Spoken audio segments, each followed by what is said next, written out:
if it brings you joy, it brings you joy, and you should continue it. So I finally got my first 5-star of the year, and he calls her Warrior, and that's her nickname. Hey everybody, welcome back to my channel. This is Liz Loves Books. Today I'm going to be talking about my March wrap-up and all the books that I read. So let's get into it.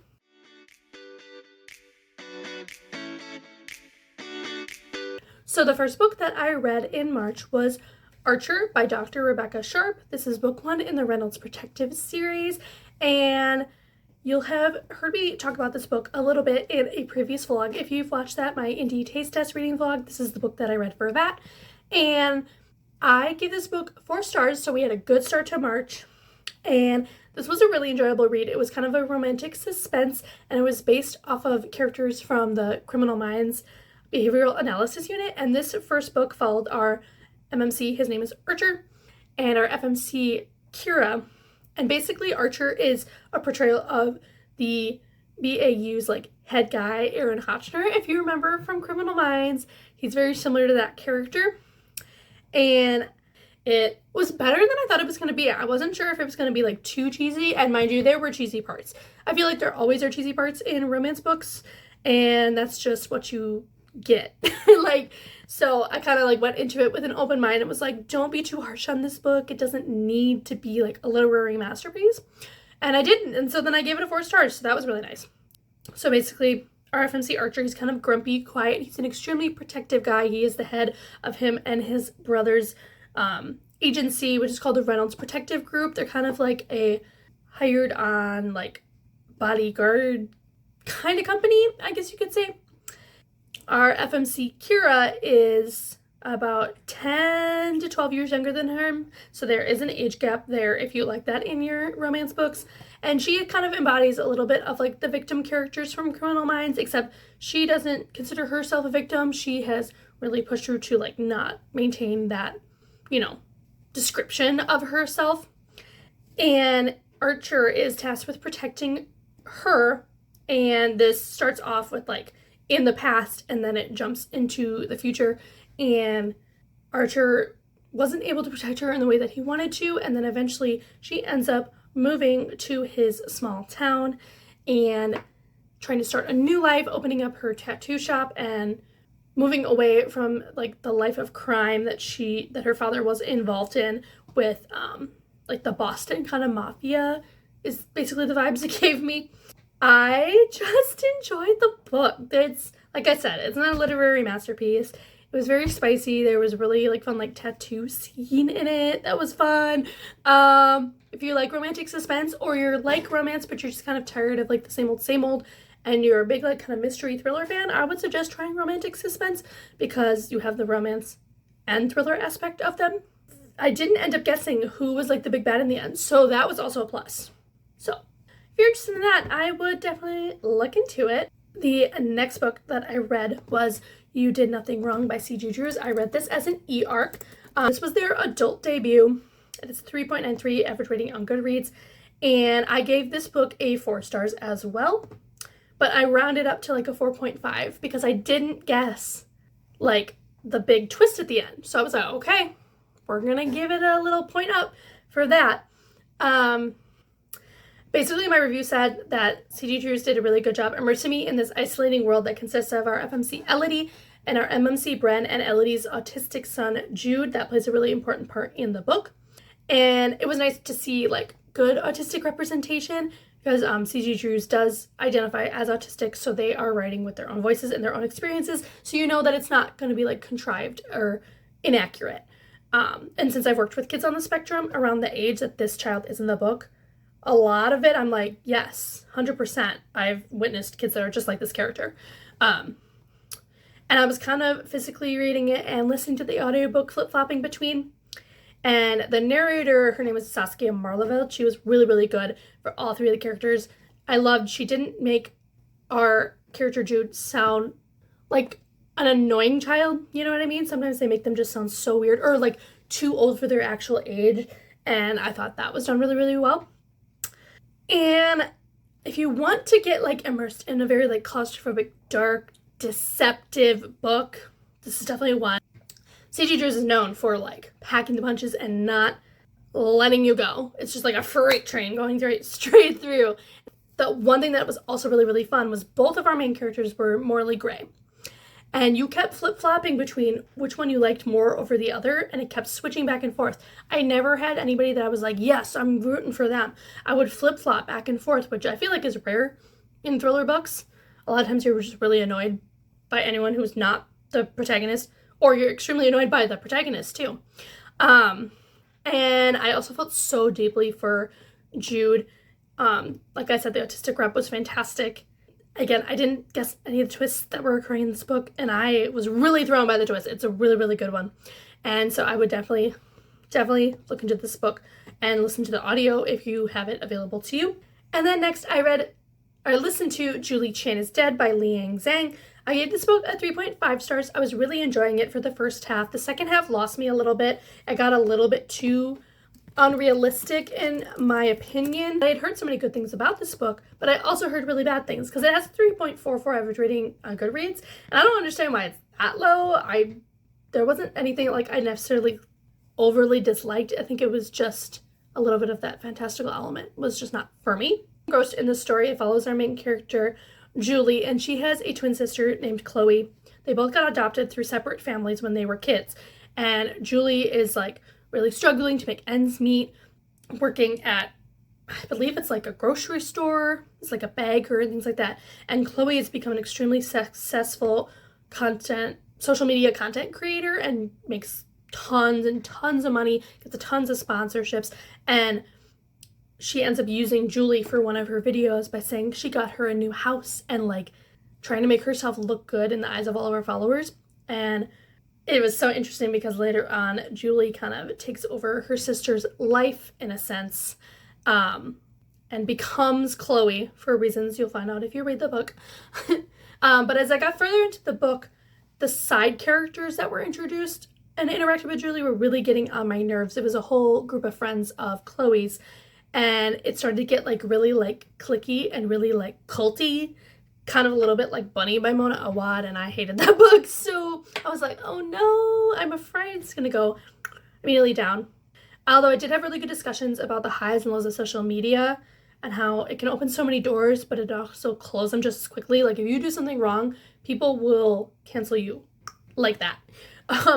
And Julie experiences all these things throughout the book, as well as some of the side characters. They discuss like, the pros and cons of being on social media. And the main plot twist that occurred later on in the book is what I didn't really like and what made it go down for me. If I reveal it, it'll be a big spoiler, so I'll keep it that way, but it probably could have been like a 4.5 if that twist didn't happen and if it would have gone in a slightly different direction. So that's why I moved it down to like a 3.5 stars. But overall, it was still a good book. I'd recommend it if you don't mind a little bit of like unrealistic situations in a modern day book, then maybe you wouldn't have an issue like I did.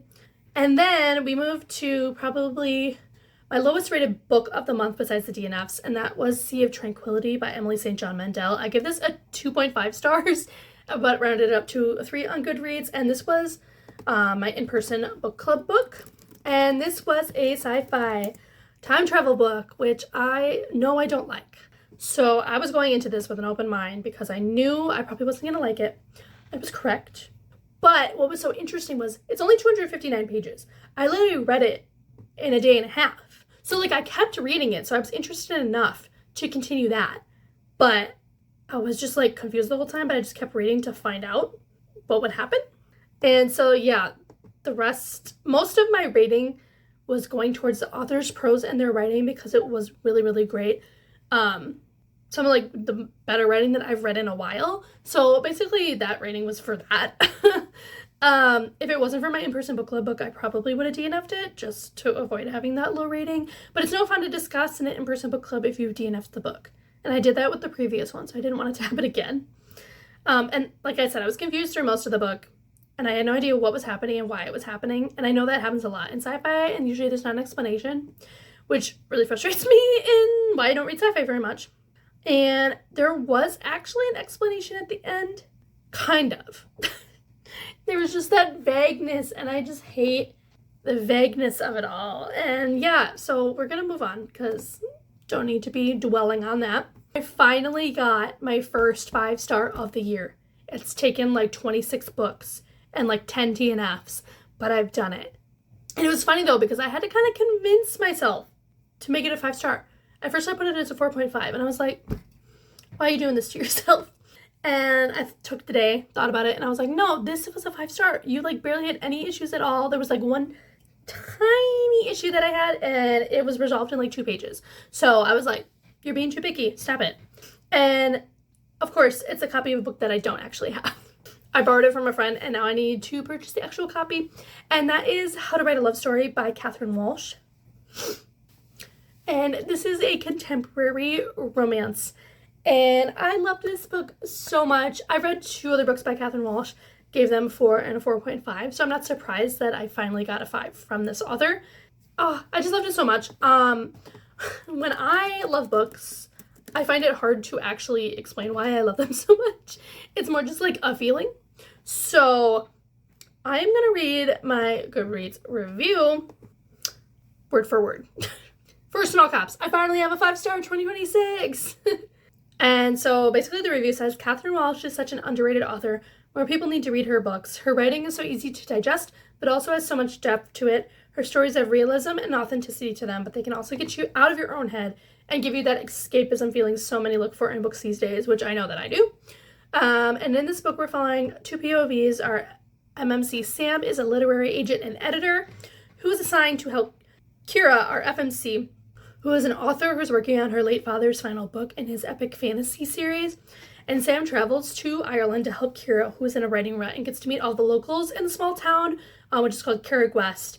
And the side characters in this are also just as good. I really want Catherine to write a next book, like an interconnected standalone of Kira's best friend, Maddie, and her potential romance, because we got so many crumbs of it in this book, and I was like, I need that story now. I will say this book is spicier than her other books. It was just such a good book, and it's such a beautiful cover too, and I can't wait to get another copy. Then I have 2 more books that I have finished, and they both are from the same series. I read books 2 and 3 of the Sparrow Falls series by Catherine Cowles. It's Delicate Escape and then Broken Harbor. These are also romantic suspense. So started off my month with romantic suspense and ended it with romantic suspense. And I usually don't jump right into the next book in a series after I start, but I read Fragile Sanctuary last year, and it had been almost a year, so I was like, okay, I need to get going. And I read Delicate Escape, and then I immediately jumped into Broken Harbor. We've got them both right here, and they are just beautiful covers. These are watercolor designs. They have fun little sprayed edges. The watercolor continues onto the back, and these are definitely open door spicy romances. So again, if you're not into that, I would probably steer clear. Delicate Escape is the second book, like I said, and these are interconnected standalone series. I gave Delicate Escape a 4.5 stars, which is great because I gave the first book, Fragile Sanctuary, 4 stars, so we moved up a half star. And my review just says, Catherine's done it again. Her books are so addictive, and I read this book in 2 days. And romantic suspense is my new favorite type of romance because I get those lovey-dovey moments, but I also get the drama of a whodunit.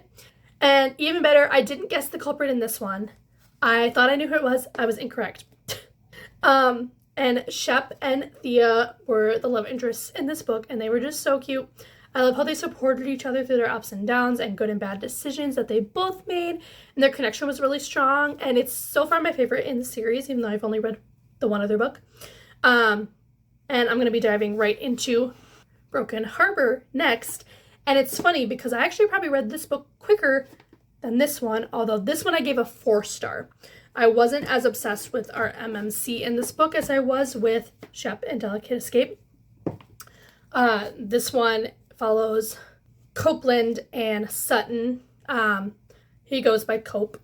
Some of the nicknames in this book, in this series, are the only thing that really grinds my gears. So that's one thing I wish that Catherine wouldn't do, because the first book, the MMC gives our FMC a nickname, and I'm trying to remember what it is. It's not good. Okay, I looked it up. So the nicknames in these books are so cringy, and I kind of hate them. In book 1, her name is Rhodes, and our MMC calls her Reckless, and that's her nickname. And then in Delicate Escape, our MMC, her name is Thea, and he calls her, I'm forgetting, what does he call her? Oh, he calls her Thorn. And I hate it so much. It's the worst. And then this one is almost even worse, because he starts calling her the nickname, like literally the second he talks to her. He sees her trying to fix this, like a flat tire that she had after she dropped off her son at hockey practice. And he calls her Warrior, and that's her nickname. The first thing he says to her is, "Hey, Warrior." Like, imagine if a man just came up to you when you're trying to, like, fix your tire in your car and it's like, "Hey, Warrior." Like, it's disgusting. And every time he says it, I'm like, it doesn't exist. I'm pretending it doesn't exist because I hate it so much. So I'm begging, Catherine, please stop with the horrible nicknames. Please stop. Like, the guys just get shortened versions of their actual names, and then these girls just get these weird nicknames. It's not fair. So that's my only downside to this series, is these horrible, horrible nicknames. They're all bad. And I'm sure the other other three are just as bad. But overall, that's like the only issue I have with these books. I really have enjoyed both of these so much, and I might just keep continuing on the series, even though I have an April TBR set. And do I have time to be reading more books? No. But if it brings you joy, it brings you joy, and you should continue it. So, and then we're going to quickly just end on the books that I had DNF'd. There was 3. I DNF'd Sandwich by Catherine Newman. If you watched my previous vlog, you'll see that I DNF'd it in that video. Then I DNF'd A Stage Set for Villains by Shannon J. Span. I was sad about this. This is one of my most anticipated reads of the year. It was a standalone fantasy romance book, and it just wasn't, I just couldn't stand the main character, so that's why I DNF'd that one. And then I also DNF'd This Woven Kingdom by Tara Maffey. And there was nothing wrong with this book per se. Like, the writing wasn't bad and the plot wasn't bad. It was just too slow for me. And I think at the moment I just didn't want a slow book. And that's why I got into these. Because they're not slow. You zoom through them. So, yeah, those are all the books that I read in March. And I'm so happy that I finally got a 5-star read. And then right after that, it was a 4.5. And now another 4. So I'm hoping I can maybe get another 5-star read in April, because I've got a whole spread in my reading journal that's going to just be like empty or just has 1 book in it for the whole year. We can't be having that. So yes, as I said, those are all the books that I read in March. And let me know in the comments down below if you had a 5-star for March, or if you've had any 5 stars at all this year. Let me know what they are in the comments below. And I will see you guys in another video soon. Bye, guys.